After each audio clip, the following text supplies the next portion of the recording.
This is the time of the show when you put your best foot forward. Normally it's a monologue or something.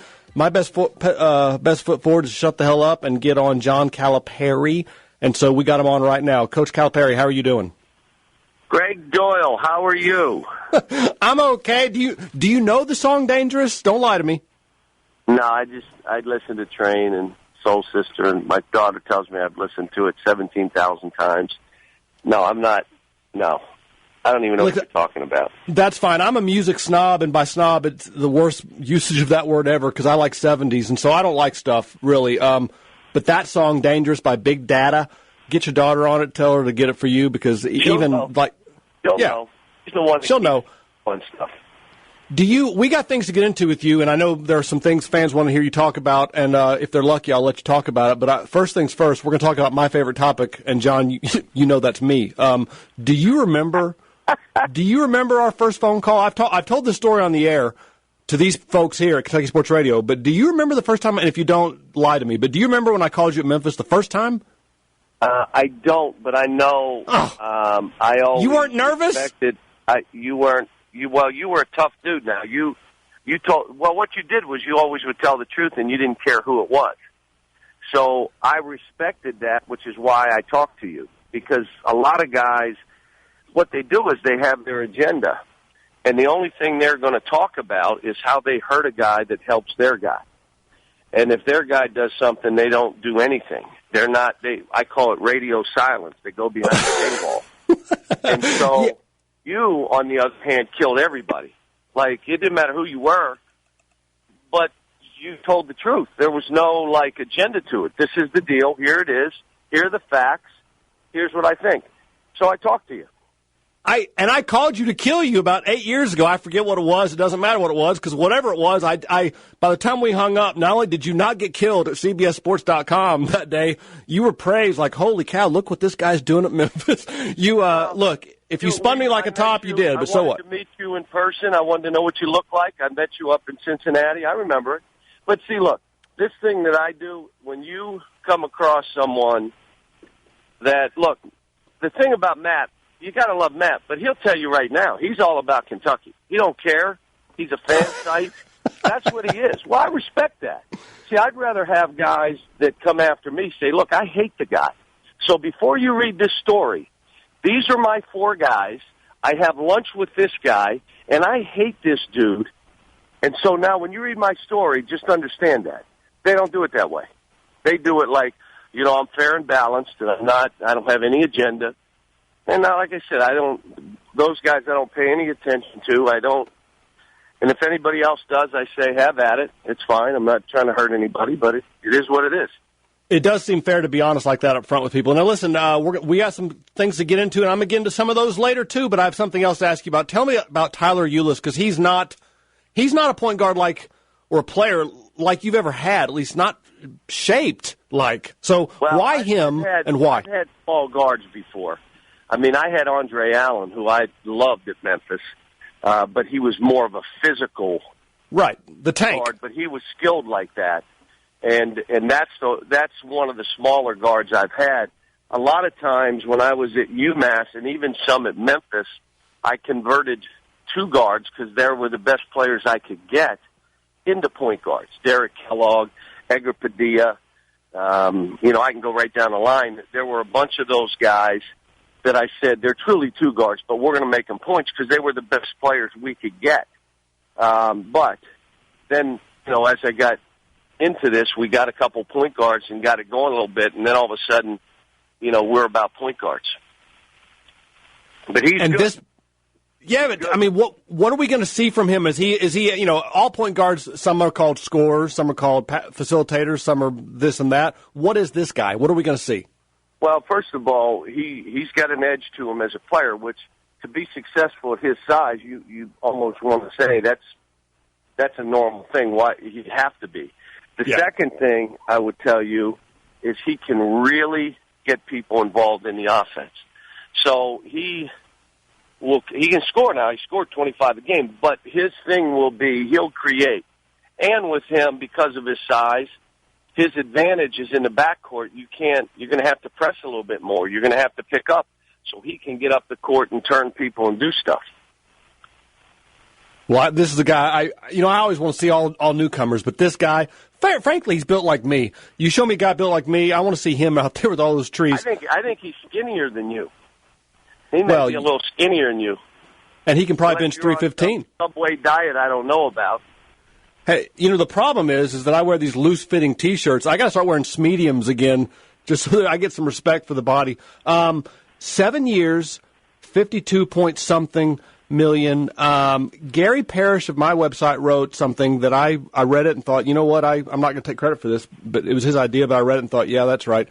He wrote that for the first time ever, he's ready to say, you know what, Cal might stay at Kentucky a long, long time, and maybe even this would be his last job. And you're good at this stuff, so I don't feel bad putting you on the spot because you can handle stuff. But that's what that contract says to people, is that, the NBA, if it's going to happen, it's going to happen. You might be too old, frankly. You burn so hot. Cal, no. You burn so hot that you can't burn that hot at age 67. I used to be the young guy in the room. You remember, I was always the young coach. Now I'm old. And that's Kick your ass! And let me tell you that. And it not only happens naturally, but at Kentucky, it happens in every 4 years. You're aged 1 year for 4. Oh, it's dog years. It is. It's a little less than dog years. I can't say it's dog years, but no. Let me start, because there's all kind of stuff that's swirling, and this thing was done in April. I mean, this thing was done a long time ago. Now, it wasn't released because it had to go through the channels of the whatever they wanted it to go through. But it was done. Now the stuff out is, he was approached by NBA teams. And if you asked me that question, I'd be honest. Yes, I was. But, again, and I'm not going to talk who, and I'm not going to talk numbers, and I'm not going to talk what it entailed. But, yeah, there were some teams that, in a hard way. But at the end of the day, for me, and again, I think it shows something that at different points, including this year, it was significantly more money for me to leave and I stay. It kind of tells you where my mind is. I'm looking at this, and I'm telling you that. Let me circle back. After talking with Dwayne, we were going back and forth on some stuff. This was last week. And I said, Dwayne, the last 5 years, what we've done, academically, 3.0 for 4 straight years. Come on, for a team, APR as high as anybody in the league. Graduate 10 guys, 3 guys go to grad school, 3 guys come back to finish up who were former players. Then you talk on the court, wins and NCAAs and Final Fours and national championship games and all the other stuff. And then you go to 19, 20 guys drafted in 5 years, which is all ridiculous. And absurd. You say, what's the next 5 years hold? Well, they better be better, Cal. Well, here's my point. If you think in those terms, they will find you in a fetal position under the desk. Right? You can't think in those terms. And anybody listening who has a job that has expectations and you have to meet numbers and you have to, if you think of those things, you're not making it because it's just not healthy. And what I told Dwayne is, we're going to coach this team. We're going to develop these players. We are going to bring this team together this year. Next year, we'll worry about next year. I'm only concerned about one thing right now, getting this team right. And that means individually, we have to get better as players. We have to, all the things that we're trying to do with these guys. We got to take all that to another level. We may play different. The greatest thing about this summer trip, I'm thinking about really some off-the-wall stuff to try to see what it looks like with this team. Tyler Ulis at center? Pardon me? Tyler Ulis at center? Well, post him up. It doesn't mean he's a center, but when you post him up, if they want to double team him now, he's a really good passer. Right. But there are different ways for us to defend. There are different ways for us to play offensively and teach. And again, all of it comes back to the players first. What is this doing for these kids? How are we preparing them? Here's what happens as we've stayed on develop them, make it about them, they end up, if they'll come together as a team, they end up making it about us. But you can't do it the other way because you can't fool kids. When they know it's about me as a coach or this or that, they know. These guys aren't dumb. Let's make our thing, the model will not change. And the process, for any fans out there to think in November we're going to be unbelievable, that's what you said last year. How unbelievable were we? We were unbelievable, but it wasn't the right way. And it took us the process. It just takes time. It doesn't happen overnight. And when you're doing it with freshmen, all these guys that are now doing it with freshmen or trying to do what we're doing, you know what they're saying? This is really hard. I don't know if you can do this. No, right. Please don't say that word. Listen, I'm running into a break, but I have one more question for you. I'm not going to get into We don't have breaks when I come on. I know that. I'm aware of that. You don't break for breathing when you come on. But listen, I was going to say a couple things to you. I'm just going to say them to you, and then you can think about them after we hang up. But you have a question coming. But first of all, I don't believe in 40-0 anymore. I don't believe it in college. I just don't believe in it. Not with college kids. It's just too hard to do, A. B, your contract tells me that you are Nick Saban of college basketball in that, yeah, there might be some unfinished in the NBA, in the NFL for him. We all know that you guys are both good enough to go that level and win, but maybe what you're going to do is stay. That's my hope anyway. And three, and here's my question for you and you got to answer this one quick, but are you going to tell us what that damn tweak was or not? What was the tweak? Your question. Go to a break. You give me a minute to think about what you're saying. I'll have a good answer. So go ahead, ask me. All right, the question is, what was the tweak? And we're going to go to a break right now. Now back to Kentucky Sports Radio on Talk Radio 1080. John Calipari, you hold for me. We'll play train for you coming out of the break. You're the best. Tell me now, what was, if you can say it, what was the tweak? Well, the more I watched tape, the more I watched, and our fans know what it is now because I've talked about it. I don't know where you've been. You've been in a hole somewhere. But I've been following, never mind. Go ahead. I had to make the game easier for the guys. And what I did for Andrew was we're gonna be practicing, and you're not shooting any balls. I just want you to try to get and create shots for your teammates. And what happened with that was he was still able to score. He became the most efficient player he has been, and he made the game easier for his brother, James Young, Julius, all of them. And so, I have always zeroed in on my point guards, which I did with Marcus Teague, and it took me time, and it took me time here. But the issue was I had 7 freshmen, 8 that I had to deal with, really 7 that were going to play. So it was hard to spend 50% of my time on Andrew when I had to teach James. And so by that time in the season, I just, boom, this is what we're doing. And then the other one was we talked to Julius about how we wanted him to play to keep it simpler for him. One of the things we wanted him to do is shoot more jump shots. Like, they can't double-team you if you shoot a jump shot, and we'll rebound your miss. The other thing is, in practice defensively, we went to football, my old school stuff, because teams that were advancing were fouling on every possession. They call it hustle and picking up and active hands and deflections. Yeah, but you got your hip on my hip throwing me into the cheerleaders. I try to pass it. You got me around the elbow. They're talking about a shot clock going down to 30 seconds. Not if you let them foul. That means I got less time to get away from your fouling to try to get a good basket. All right, you know what I'm hearing? Scoring will go up if you call fouls. Anyway, those are the things that we did. And then the guys really started believing how good they really were. Well, that's what it comes down to. The tweak was, and I wrote about this, I think, during the Final Four, and I wrote it very nicely, but I wrote that you're a hypnotist almost. I mean, you tell them certain things, and that the tweak was you got in their head. That Harrison thing, that sounds like a bunch of gobbledygook. You got in these guys' heads, and you made them realize, oh, yeah, we're supposed to be great. I think the tweak really, Cal, well, I mean, I'm not saying you're a liar, sort of. What I think the tweak is when you said, we're not very good right now, and it's my fault. And I think your players heard that and thought, damn right, it's his fault, and the pressure's off us, and so we're going to go out and play. Can I tell you, I always take, if we win, I give them credit. If we lose, I take responsibility. I'm not going to blame anybody. I'll take it. But here's the thing. At some teams I've coached, they believe you. like he's right. It is him. The good teams look at it and say, he's covering for me. He's giving me space.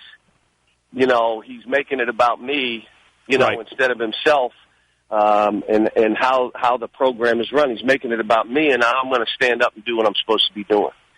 So, our fans know that's how I do this. I'm not, like you said, I'm an old man now, so I can take the hit. That's what I said, huh? By the way, this is funny. So I'm watching the NFL, and I like Pete Carroll. I like what he's about. I like his energy. I like his enthusiasm. I'm liking the fact that he has a model and a plan, and his whole thing was, we're sticking to it. And he did. So they're talking about him, and they say, by the way, he's the second oldest guy in the NFL. Pete Carroll can't be the second oldest guy in the NFL. Pete Carroll's a young guy. What the hell's he the...